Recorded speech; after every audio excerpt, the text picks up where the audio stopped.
로마서 6장 1절에서부터 11절 말씀 제가 봉독해 드리겠습니다. 그런즉 우리가 무슨 말을 하리요? 은혜를 더하게 하려고 죄에 거하겠느냐? 그럴 수 없느니라. 죄에 대하여 죽은 우리가 어찌 그 가운데 더 살리요? 무릇 그리스도 예수와 합하여 세례를 받은 우리는 그의 죽으심과 합하여 세례를 받은 줄을 알지 못하느냐? 그러므로 우리가 그의 죽으심과 합하여 세례를 받음으로 그와 함께 장사되었나니 이는 아버지의 영광으로 말미암아 그리스도를 죽은 자 가운데서 살리심과 같이 우리로 또한 새 생명 가운데서 행하게 하려 함이라. 만일 우리가 그의 죽으심과 같은 모양으로 연합한 자가 되었으면 또한 그의 부활과 같은 모양으로 연합한 자도 되리라. 우리가 알거니와 우리의 옛사람이 예수와 함께 십자가에 못 박힌 것은 죄의 몸이 죽어 다시는 우리가 죄에게 종노릇 하지 아니하려 함이니 이는 죽은 자가 죄에서 벗어나 의롭다 하심을 얻었음이라. 만일 우리가 그리스도와 함께 죽었으면 또한 그와 함께 살 줄을 믿노니 이는 그리스도께서 죽은 자 가운데서 살아나셨음에 다시 죽지 아니하시고 사망이 다시 그를 주장하지 못할 줄을 알미로라. 그가 죽으심은 죄에 대하여 단번에 죽으심이요 그가 살아계심은 하나님께 대하여 살아계심이니 이와 같이 너희도 너희 자신을 죄에 대하여 죽은 자요 그리스도 예수 안에서 하나님께 대하여 살아있는 자로 여길지어다. 아멘. 새 생명 가운데 행하게 하려고 라는 제목으로 오늘 은혜를 나누고자 합니다. 어린 학생들이 공부하는데 힘들고 막 지쳐하잖아요. 그런데 그 학생들을 만날 때마다 저희는 가끔 이렇게 묻습니다. 몇 살이니? 라고 물어봐요. 그럼 몇 살이라고? 그럼 고등학생이겠네? 그럼 그렇다 그래요. 그럼 우리는 꼭 이렇게 이야기합니다. 좋겠다. 걔네들은 원수 같은 삶을 살고 있는데 우리는 좋겠다요. 아니 한 40쯤 된 사람을 만나도요. 뭐 이야기하다가 지금 어느 정도 되셨어요? 그러면 뭐 45이요. 뭐 49이라 해도 괜찮아요. 50대 초반도 괜찮아요. 우리가 저희보다 이제 좀 한 7, 8살 어린 사람만 봐도요. 아, 좋으시겠어요. 그럼 뭐가 좋아요? 그런데 그 사람들도 느끼죠. 젊은 시절이 그리운 거예요. 저는 고등학교로 제가 돌아가면 정말 열심히 공부할 것 같아요. 그렇죠? 대학을 가도 더 열심히 공부할 것 같아요. 신학을 해도 더 열심히 할 것 같아요. 막 그런 생각이 됩니다. 후회합니다. 우리 인생은 늘 후회의 삶이에요. 후회하면서 앞으로 전진해 가는 겁니다.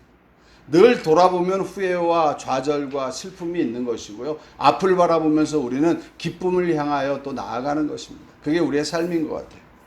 근데 오늘 하나님께서는요, 우리에게 이런 말씀을 하십니다. 너희가 예수 그리스도를 믿는다라는 것. 그래서 예수 그리스도를 믿어서 믿음의 고백을 하잖아요. 여러분, 사실 세례라는 걸 받는 게 그게 뭐 그렇게 대단한 거예요. 아무것도 아니에요. 그냥 나와서 뭐 학습도 받고 뭐 그런 다음에 물 머리에다 이렇게 뿌리고 그러면 우리가 생각할 땐 그거 뭐 형식적으로 교인이 됐다라는 증거인가 보다 이 정도로 생각합니다. 그런데 사실은요, 초대교회 때만 하더라도 이 세례는요, 대단한 사건입니다. 이 주변의 모든 사람들이 예수를 믿지 않는데 갑자기 이 사람이 예수를 믿는다고 하면서 동네에서 이런 이야기를 하는 겁니다. 아, 나 예수 믿으니까 이제 세례를 받는데. 그러니까 우리처럼 숨어 사는 게 아니에요. 많은 사람들이 있는 데서 강변에 나가서 물속에 들어갔다가 나오는 거예요. 그럼 그 사람을 뭐라고 이야기를 해요? 예수쟁이라고 이야기를 해요. 굉장히 심각해지는 겁니다. 그 예수쟁이라는 소리를 들으면서 그들은 이제 손가락질을 받으면서 우리하고 다른 사람이야 라는 소리를 들으면서 살아갑니다. 그러니까 남들 앞에서 자기는 예수쟁이니까 함부로 행동도 못해요. 그냥 그거에 얽매여 살아가는 겁니다. 그런데도 그들이 세례를 받으면서 믿음을 고백하는 거, 그게 뭐예요? 나는 그리스도와 함께 죽었고 그리스도와 함께 다시 살았다라는 고백을 하는 거거든요. 나는 내 인생이 이제 끝났습니다. 그리고 이제부터는 내 안에 그리스도께서 사셨습니다라고 고백하는 거, 그게 세례. 저는 어떤 분이 와서 자기가 처음에 세례를 좀 대충 받았다는 거예요. 대충 받았기 때문에 제대로 다시 받고 싶다라고 이야기를 해요. 그래가지고 제가 다시 줬어요. 제가 무슨 제세례파, 제침례파도 아니에요. 그런 거 아닌데 그 사람의 고백 때문에 다시 한 겁니다. 왜? 그 사람의 고백은 뭐예요? 내가 하나님 앞에 정말 믿음의 고백을 해서 한 게 아닙니다라고 고백을 하기 때문에. 내가 그때는 그냥 형식적으로 하는 게 예수 믿는 거라고 생각을 해서 했는데 지금 목사님 말씀을 들어보니까 이제 내가 세례를 받고 내가 침례를 받는 것이 정확하게 무엇인지 알았으니까 하나님 앞에 제 믿음을 고백하겠습니다. 그리고 이제부터는 크리스찬으로 살겠습니다. 라고 이야기를 하는 거예요. 그래서 제가 그렇게 하세요. 라고 세례를 줬어요. 침례를 줬어요. 그런데 그분이 생활이 많이 변했느냐? 안 변했어요. 안 변하고 그냥 똑같이 살아가요. 그런데 저는 그분이 신앙생활, 교회는 열심히 나오니까 신앙생활을 잘한다라고 생각을 했습니다. 근데 삶은 변하지 않았어요. 그리고 저는 그게 맞는 신앙생활이라고 생각을 했어요. 솔직히 저도. 그게 종교생활이고 그게 맞는 건 줄 알았어요. 왜? 교회 봉사 잘하고 헌금 잘하고 그냥 전도 잘하고 성경 공부 열심히 나오니까 그게 맞는 줄 알았어요. 그런데 집에서는 자기 와이프를 구타하고 애들을 폭력하고 이러면서 권위를 내세우고 하나님의 말씀으로 너희가 살아야 된다고 애들을 막 강제로 막 성경을 암송시키고 막 이렇게 하는 거예요. 그게 맞다라고 자기는 생각을 했던 거죠. 그리고 지금은 우리 교회를 떠나 있는 상태입니다. 저를 다시 만난다면 제가 다시 한번 가르치고 싶어요. 정말 예수 그리스도를 믿는다라는 것은 당신이 죽었다라는 것을 그냥 이 머리로만 하는 것이 아니고 정말 당신의 삶이 죽었습니다라고 가르쳐주고 싶어요. 아까 제가 서론에서 이야기를 했잖아요.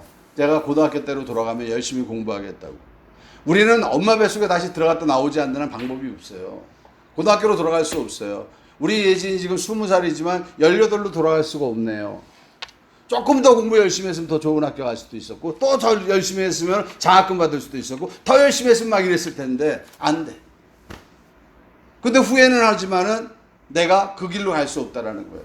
근데 어저께 제가 설교를 준비하는데 번쩍 깨달았어요. 내가 그렇게 원하고 소원했던 거 그게 하나님께서 나에게 주시는 네가 새 삶을 사는 것이라고 이야기했어요. 여러분 새 생명 가운데 행하게 하시는 그것이 우리가 여태까지 살아왔던 삶을 후회하는 거지 않습니까? 나 정말 내가 공부 열심히 하고 우리가 생각할 때 공부를 열심히 해서 변호사, 판사, 검사 되고 의사 되고 막 이러는 걸 원해서 사실 전 고등학교로 돌아가고 싶다라고 했거든요, 솔직히. 그런데 그게 내가 그걸 이뤘다고 해서 행복할까요? 제 친구들 중에서 검사, 부장하고 뭐 차장하고 이렇게 해서 나온 사람들이 있어요. 그 사람들이 변호사 개업을 해가지고 가서 이제 뭐 식사 같이 하면서 물어봤어요. 야, 너는 그렇게 뛰어난 머리도 가지고 있고 차장까지 되고 그랬으니까 너희 가정에는 아무 문제가 없겠구나. 애들도 잘 크지? 와이프하고 사이 좋지? 그랬더니 저한테 이렇게 이야기해요. 그놈의 새끼 때문에 요번에 경찰서 갔다 왔어. 왜? 싸움질하고 다녀. 그래? 그 와이프하고 사이는 어때? 이혼하려고 그래? 이거 실합니다. 그 이야기를 하길래 제가 깜짝 놀랐어요. 왜 너 같은 애가 너 공부도 잘했잖아. 그리고 사회적 지위도 있잖아. 근데 왜 그런 일이 있어? 라고 이야기를 했더니 야 그거하고 이거하고 무슨 상관이 있니? 내 삶은 후회해. 나는 정말 후회의 삶이라는 거예요. 자기는 출세를 위해서 열심히 했는데 가정을 안 봤대요. 애들을 키우는데 자기는 신경도 안 썼대요. 와이프한테 좋은 말 한 번 해준 적이 없대요. 집에 들어가서 밥 내놔. 그거 자자. 그거 자고 아침에 새벽같이 나가고 그게 자기의 일상이었다라는 거예요. 자기의 가정을 돌보지 못했다는 게 자기는 이혼당해도 싸다라고 이야기를 하더라고요. 후회하는 삶을 삽니다.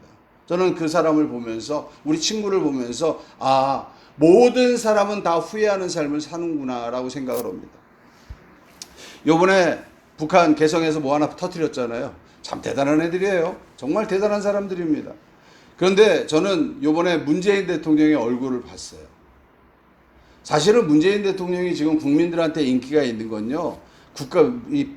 모든 국민들을 잘 살게 해줘서 인기가 있는 게 아니에요. 뭔 정책을 잘해서 인기가 있는 게 아니잖아요. 그 사람의 장점은 딱 한 가지입니다. 정직하다라는 거예요. 정직하게 자기의 모습을 그대로 보여준다라는 거거든요. 물론 속이는 게 있는데 우리가 속고 있는지도 몰라요. 그런데 좌우지간 우리가 볼 땐 정직해요. 그래서 저는 그 문재인 대통령이 김정은을 대하고 미국을 대하고 외국 사람들을 대할 때 그 굴욕, 미국에 가서 대통령으로서 어떤 대우를 받지도 못하면서 그냥 찝차 같은 거에 뒤에 자기 걸어가가지고 타서 출발하는 그런 비디오가 나오고 그런 굴욕을 당하면서까지도 그 굴욕적인 외교를 하는 이유는 저는 그 사람의 진실은 딱 한 가지가 있다라는 겁니다. 정말 평화를 위해서 자기가 낮아지면 언젠가는 북한 정부가 변할 것이다라는 그 믿음이 있었을 거예요. 그런데 요번에 충격을 받아도 그냥 웬만한 충격이었으면 그렇게까지 실망하는 얼굴이 아니었을 텐데 그 충격적인 영상을 보면서 그 사람도 아마 야, 이게 내가 가지고 있는 이 생각이 맞는 것인가 라고 다시 한번 돌이켰을 것 같아요. 그리고 불쌍해 보이더라고요. 야, 얼마나 가슴이 아플까. 자기의 강한 철학, 그 철학으로 국가를 다스리면서 이렇게까지 왔는데 그런 굴욕까지 다 당했는데 이게 대체 뭘 위해서 했을까라는 생각을 하면서 그 사람은 정말 고민했을 것 같아요. 그래서 불쌍해 보이더라고요. 여러분, 뭐 그렇다 할지라도 문재인 대통령도 후회한다고 해서 돌이킬 수 없어요. 그렇지만 저는 우리 예수 믿는 사람들은 그 사람들과 다른 삶을 살고 있지 않습니까? 일반적인 사람들은 자기가 선택한 거에 대해서 자기의 철학에 대해서 책임지는 겁니다. 그러고 가는 겁니다. 근데 우리 예수 믿는 사람들은요, 내 안에 그리스도가 계시기 때문에 내가 주인으로 살 것이냐 아니면 그리스도께서 주인으로 살게 하실 것인지 그걸 결정하는 것만 내 마음이 중요합니다. 여러분, 나를 부인한다라는 것, 자기를 부인한다라는 것은 내가 주인이 아니고 내 안에 계신 그리스도께서 주인이라고 고백하는 것이에요. 그 고백을 매일같이 하겠다라고 다짐하는 것이 세례를 받는 것입니다. 내가 믿음을 고백을 하고 내가 내 삶을 내가 결정하는 것이 아니고 하나님께서 결정해 주신 대로 내가 살겠습니다라고 고백하는 것. 여러분, 그럼 그래요. 어떤 분들이 그게 어떤 거냐는 거예요. 어떤 건지 어떻게 우리가 판단하냐는 거예요. 판단할 수 없잖아요, 목사님. 이렇게 이야기합니다. 그럼 최선을 다해서 판단해 가면 됩니다 라고 이야기를 하는데 그건 거짓말이에요. 최선을 다해서 판단해 가는 건 내가 주인입니다. 내 안에 그리스도께서 주인이 되셔서 판단하시는 것은 판단이 아닙니다. 세상의 모든 것을 하나님께서 주관하신다라는 걸 믿기 때문에 자기의 삶에 다가오는 모든 것들을 받아들이고 묵묵히 걸어가는 것, 그게 바로 크리스찬의 삶이에요. 어떤 사람이 나에게 핍박을 합니까? 그 핍박을 피하려고 하지 아니하고 그 핍박을 받으면서도 그를 위하여 기도해 주는 것, 이게 크리스찬입니다. 나에게 불행이 다가왔을 때 그 불행을 내 머리로 피하는 것이 아니고 내가 그 불행을 맞닥뜨려서 걸어갈 때 하나님께서 나에게 피할 길을 주실 것을 믿고 걸어가는 것, 그것이 바로 크리스찬의 삶입니다. 여러분, 다니엘의 세 친구가 정말 왕에게 경배하지 아니하기 때문에 그들이 용광로 속에 들어갑니다. 용광로 속에 들어갔을 때 그들이 밧줄에 묶여서 정말 이 세상의 밧줄이에요. 자기들의 법이 아닙니다. 세상이 정해놓은 법입니다. 그 세상이 정해놓은 법에 그들은 죄인이에요. 죄인이기 때문에 밧줄에 묶였습니다. 그래서 그들은 그 밧줄에 묶인 채로 용광로 속에 들어가 버릴 수밖에 없습니다. 여러분, 우리가 이 땅에 살아가는 동안에 우리가 원하지 않는 밧줄에 묶여 살 때가 얼마나 많습니까? 사실 코로나도 마찬가지예요. 우리가 원하지 않지만 그 코로나라는 그 밧줄에 우리가 묶여 있는 거예요. 그런데 그 코로나가 무서워서 아무것도 못한다면 우리는 두려움에 잠식될 수밖에 없습니다. 그런데 그 다니엘의 세 친구가 용광로 속에 들어갈 때도 두려워하지 아니하고 여호와를 찬양했을 때 그들이 그곳에서 구원을 받았다라는 거예요. 구원받았을 때 밧줄에 묶인 모습 그대로 나왔습니까? 아니면 밧줄이 다 불타서 없어졌습니까? 여러분, 그 용광로가 두려워서 우리는 들어가기 두렵고 그래서 그곳에 들어가지 않으려고 우리는 타협하려고 합니다. 내 눈앞에 있는 그 불행이라는 그 속으로 우리는 들어가지 않으려고 노력을 해요. 그렇지만 하나님께서 내게 그것을 허락해 주셨다는 믿음이 있다면 우리는 그곳으로 들어가야 돼요. 왜? 내게 묶여있는 모든 죄짐, 밧줄을 다 불태워서 없애 주실 것이 하나님의 뜻이기 때문에. 여러분, 우리는 기억해야 됩니다. 이 하나님께서 너희가 예수 그리스도를 믿는다라는 것, 그것이 무엇인지를 기억하라고 이야기를 하세요. 너희가 예수 그리스도를 믿는다라는 것, 그게 뭔 줄 아니? 바로 너희의 삶은 죽었다라는 것이란다. 이렇게 이야기하십니다. 그리고 너희 안에 그리스도께서 사셨다라는 거예요. 여러분, 죄의 몸이 죽어 다시는 죄에게 종노릇하지 아니함. 우리의 몸은요, 죄의 종이었어요. 우리의 육체는. 나는 늘 죄의 종이었어요. 그래서 내가 가지고 있는 생각은 늘 판단하고 내가 가장 좋은 것을 선택한다라고 하지만 늘 실패와 좌절 속에 살아갑니다. 그런데 오늘도 우리는 그 삶을 똑같이 또 살려고 하죠. 참 재미있죠? 내가 살았던 길이 지금이 최선이야. 더 나은 삶을 살 수가 없어요. 내가 선택하고 내가 판단했던 게 이 한계예요. 근데 우리는 하나님께 하나님 내 길을 인도해 주세요. 내가 더 하나님의 복을 받고 싶습니다라고 기도를 하는데 하나님께서 그래서 그 기도의 응답으로 우리에게 다른 길을 주세요. 근데 그 다른 길을 선택해야 안 해요. 안 해요. 안 해요. 왜? 두렵거든요. 무섭거든요. 근심이 되거든요. 그래서 나는 내 삶을 내가 살겠다라고 주장해요. 그게 바로 불신앙이에요. 여러분들 내가 지금도 죄의 종으로서 살아가고 있다면 이 세상의 것에 내가 선택하고 내가 판단하고 살아가고 있다면 여러분 우리는 지금 신앙생활을 하는 게 아닙니다. 그건 나의 종교생활을 할 뿐이에요. 그래서 우리는 기억해야 됩니다. 나는 이제 크리스찬이기 때문에 내 앞에 닥치는 모든 어떠한 일이 온다 할지라도 우리는 그것을 향해서 당당하게 걸어가겠다. 왜? 내 안에 그리스도께서 사시니까. 그리고 하나님께서는 우리에게 이야기하세요. 너희가 그리스도와 함께 죽었느냐? 그렇다면 내가 너를 그리스도와 함께 살릴 것이다라고 이야기했어요. 내가 너를 그리스도와 함께 살릴 거니까 너 두려워하지 말래요. 근데 여러분 그냥 살리는 게 아니에요. 어떻게 살려요? 부활시키시겠다라는 거예요. 영원히 살 수 있는 생명을 주시겠다라는 거예요. 이 땅의 법으로 사는 게 아닙니다.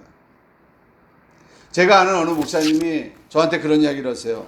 어떤 분이 무슨 일을 여태까지 해왔는데 그분의 방법으로 하면 지금 있는 선이 그분의 한계라는 거예요. 근데 그 한계점에서 자꾸 자기가 스스로 뚫으려고 하지만 뚫는 것처럼 보이지만 뚫지 못하고 맨날 쳇바퀴 돌듯이 그렇게 돌 수밖에 없다라는 거예요. 그러면서 하나님이 우리를 인도해 준다라는 걸 우리가 믿고 그 길을 따라가면 우리는 정말 어마어마하고 거대한 것을 이룰 수 있다라고 이야기합니다. 요즘 이 평목사들 사이에서 어떤 운동이 벌어지기 시작했어요. 그게 뭐냐? 이제 기독교가 하나가 됩시다.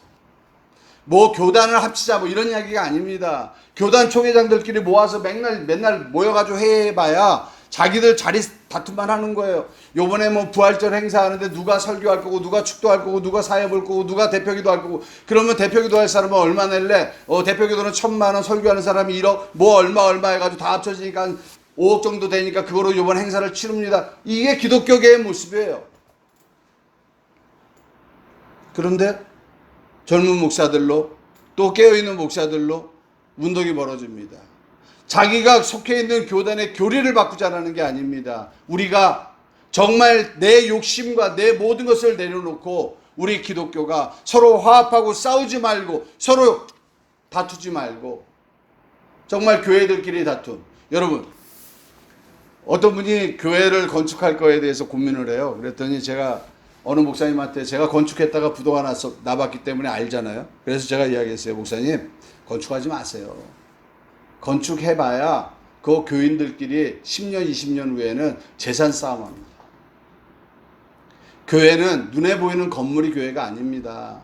우리 한 사람 한 사람이 예수 그리스도를 영접하고 그 예수 그리스도의 삶을 살겠다라고 고백하는 것 그게 바로 교회입니다.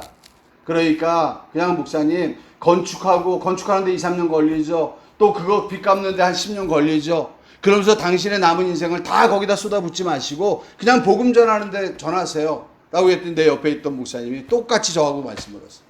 그러면서 건축이 중요한 게 아니다. 우리 한국교회가 건축하지 않은 교회는 다툼이 없어요. 여러분 제가 교단 안에서 노예 안에서 일을 해보기 때문에 압니다. 작은 교회, 재산이 없는 교회는요 절대 다투지 않습니다. 목사하고 장로들하고 싸우지 않습니다. 근데 어떤 교회가 싸워요? 재산이 있는 교회가 싸워요. 왜? 이 재산이 목사 거다, 장로 거다, 교인 거다 해가면서 싸우기 시작하는 겁니다. 예수 그리스도는 없어집니다. 세상 사람들보다 그 싸움은 더 치열하고 비겁합니다. 그런 눈에 보이는 것에 연연하면서 살아가는 그런 사람들이 예수 그리스도가 원하는 삶이 아니라는 것을 우리는 너무나 잘 알고 있습니다. 그래서 젊은 목사들로 생각 있는 목사들로 변하고 있어요. 그리고 이제는 우리 기독교의 세력을 세우겠다라는 게 아닙니다. 정말 세상을 향해서 정말 예수 그리스도의 삶이 이런 겁니다라고 보여주고 싶어하는 많은 사람들이 동참하려고 해요. 이제 그 힘이 모아지기 시작할 겁니다. 지금은 너무 미약해요. 너무 미약하지만 그 일의 시작됐습니다. 이제 한 달 됐어요. 한 달. 그리고 이제 그 일이 진행돼 갈 겁니다. 여러분 오늘 하나님께서 이렇게 이야기합니다. 여러분 오늘 본문에 보니까 연합한 자가 되었으면 이런 표현이 있어요. 연합한 자가 되었으면. 그러고 또 뒤에는 연합한 자도 되리라 라고 이야기를 합니다. 이게 무슨 말이냐면요. 너희가 세례를 받음으로 너희가 하나님 그리스도와 함께 연합한 자가 됐다. 이 말이 그리스도께서 뭐 했다요? 죽은 것에 너희가 뭐 했다? 연합했지 않느냐. 그래서 과거형이에요. 연합한 자가 되었다라는 거예요. 그런데 이제 모두 된다? 연합한 자도 되리라. 미래형입니다. 현재 진행을 하면서 미래에 추구하는 겁니다. 이게 뭐예요? 우리가 부활에 동참할 것이다라는 이야기라는 겁니다. 여러분, 우리는 하나님께서 우리를 세우시고 하나님께서 우리를 인도해 가실 것에 대해서 우리는 정말 믿음으로 아버지 앞에 나아가는 정말 승리하는 삶을 살아야 된단 말이에요. 오늘 이 본문에 나와 있는 모든 말씀들이 이제 우리는 정말 육체를 따라 사는 것이 아니고 내 안에 있는 그리스도께서 영의 삶을 사는 것을 너희가 그분이 너희의 주인인 것을 믿고 이 땅의 것에 얽매이거나 이 땅의 것에 끌려가는 것이 아니요 정말 하나님께서 주인 되실 수 있도록 너희를 자기 부인하고 너희의 십자가를 지고 그 길을 걸으라고 이야기를 하십니다. 오늘 우리는 하나님과 연합했음을 기억하셔야 됩니다. 예수께서 십자가에 못 박혀 돌아가셨다는 것을 우리가 믿기 때문에 그와 함께 연합했어요. 믿음으로 연합했어요. 이제는 그분과 함께 부활하셔야 됩니다. 여러분, 그런데 부활하려면 뭐 해야 돼요? 죽어야지요. 근데 왜 크리스찬들이 부활의 복을 못 받는 줄 아십니까? 안 죽어요. 안 죽어요. 첫 번째 연합에 들어가질 않아요. 내가 죽었습니다라고 고백하지 않아요. 내가 하나님, 내가 물욕이 있습니다. 나는 예전에 그랬었어요. 사람이니까 당연히 정욕도 있고 물욕도 있고 탐심도 있고 이건 사람이 하나님이 이렇게 만들었으니까 이건 어쩔 수 없는 거야 라고도 이야기했었어요. 정말 무식하죠. 그렇게 인정되는 것까지도 하나님께서는 다 죽었다라고 이야기하시는 겁니다. 탐심도 죽었습니다. 물욕도 죽었습니다. 정욕도 죽었습니다. 명예욕도 죽었습니다. 우리가 정말 하나님 앞에 모든 것이 죽었다라고 고백만 하면 하나님께서 내 안에서 그리스도께서 주인이 되셔서 나의 삶을 인도해 가시겠다고 합니다. 그런데 여러분, 그렇게 고백하면 안 될 것 같죠? 해보세요. 저는 했습니다. 그리고 정말 내 육체를 지배하던 죄의 법이 저를 떠났습니다. 정말 요즘은요, 천국 같아요. 정말 저는 예전에는 의무감으로 집사람한테 안마도 해주고 그랬는데요. 요즘은 집사람을 이렇게 안마해 줄 때 집사람이 힘드니까 안마해 줄 수 있지 뭐 웃어. 씩 웃는데 아니야. 예지가 아무 표정도 안 했는데 표정 변하는 걸 나는 웃는다고 생각을 했어. 그런데 하여튼 좌우지간에 그 행동을 하는 게 저는 기쁨으로 하는 거예요. 기뻐서, 좋아서, 행복해서. 왜? 내가 죽었고 내 안에 있는 그리스도께서 그걸 원하시니까. 그리스도께서 원하시는 삶을 사는 겁니다. 그게 무엇인지 아무도 알 수 없어요. 우리 집사님들마다 각자 하나님께서 인도하시는 길이 틀립니다. 나하고 저 사람이 하나님이 인도하는 길이 틀려요? 그렇다고 해서 저 사람을 나하고 똑같이 돼야 된다고 논할 필요도 없어요. 왜? 저 사람은 하나님이 만드신 그릇대로 살아가는 것이고 나는 하나님이 만드신 그릇대로 살아가는 거예요. 간장 종지하고요, 어떻게 넓은 접시하고 똑같은 음식을 담습니까? 다른 음식을 담을 수밖에 없어요. 그러니까 판단하면 안 됩니다. 모든 것을 하나님의 인도하심으로 믿고 승리하시는 여러분들 되시기를 축원드립니다. 오늘 시간에 우리 합심으로 기도하시는 시간 같습니다. 하나님, 우리에게 믿음을 주시고 하나님의 능력과 은혜 속에서 승리하도록 역사해 달라고 우리 다 같이 합심으로 기도하십니다. 오 할렐루야. 하나님 아버지